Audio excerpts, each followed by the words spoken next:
मित्रांनो, आपण आज ऐकणार आहोत आदिशक्ती मुक्ताबाई आणि योगीराज चांगदेव यांची एक अद्भुत, थक्क करून सोडणारा प्रसंग.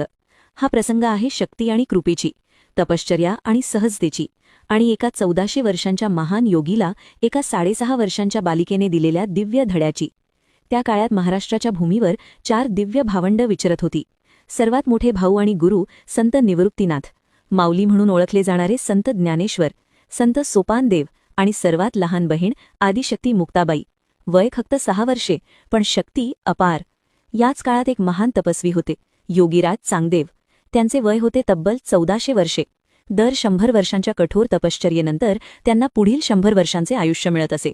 आणि अशी अद्भुत सिद्धी होती की 100 वर्षांच्या समाधीनंतर जेव्हा ते डोळे उघडत तेव्हा त्यांच्यासमोर ठेवलेली कोणतीही मृत व्यक्ती पुन्हा जिवंत होत असे.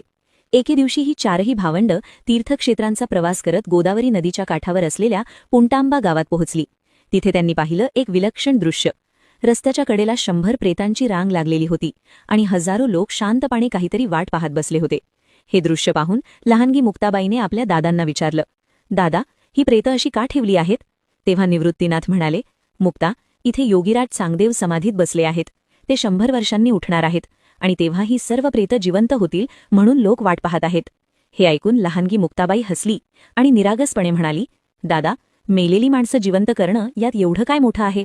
असं म्हणत तिने जमिनीवर पडलेलं एक जुने कुत्र्याचं हाड उचललं. ते हाड 40-50 वर्षांपासून तिथे पडून होतं. मुक्ताबाई चालत गेली आणि एकामागून एक त्या 100 प्रेतांवर ते हाड फक्त फिरवलं आणि पाहता पाहता 1, 2, 3 सगळी 100 प्रेतं जिवंत होऊन उठून बसली. लोक थक्क झाले, डोळ्यांवर विश्वास बसेना. पण चमत्कार इथेच थांबला नाही. मुक्ताबाईने ते हाड जमिनीवर टाकलं आणि त्याच क्षणी ते हाड एका जिवंत कुत्र्यामध्ये रूपांतरित झालं. तो कुत्रा भू भू करत तिथून पळून गेला. हा अद्भुत चमत्कार हजारो लोकांनी आपल्या डोळ्यांनी पाहिला. यानंतर मुक्ताबाई आपल्या भावंडांसोबत शांतपणे पुढील प्रवासाला निघून गेली. दुसऱ्या दिवशी योगीराज चांगदेव 100 वर्षांच्या समाधीतून जागे झाले. डोळे उघडले, पण समोर एकही मृतदेह नाही. ते संभ्रमात पडले. शिष्यांना विचारलं, आज इथे प्रेतं का आणली नाहीत?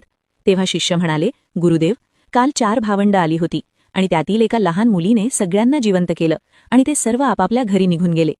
हे ऐकून योगीराज स्तब्ध झाले. ते स्वतःशीच विचार करू लागले, ज्या शक्तीसाठी मला 100 वर्षांची तपश्चर्या करावी लागते, ती शक्ती एका लहान मुलीकडे सहज कशी? आणि तेव्हाच त्यांना उमगलं, ही मुलगी सामान्य नाही, ही आदिशक्ती आहे. या घटनेतून 1400 वर्षांच्या योगीराजांना एका लहानशा बालिकेकडून खूप मोठा धडा मिळाला. तपश्चर्या महान आहे, पण दैवी कृपा त्याहून महान. खरी शक्ती कठोर साधनेत नाही, तर निरागस भक्तीत आणि दैवी कृपेत आहे. अशाच संतांच्या कथा आणि त्यांचे दिव्य अद्भुत प्रसंग पाहण्यासाठी आणि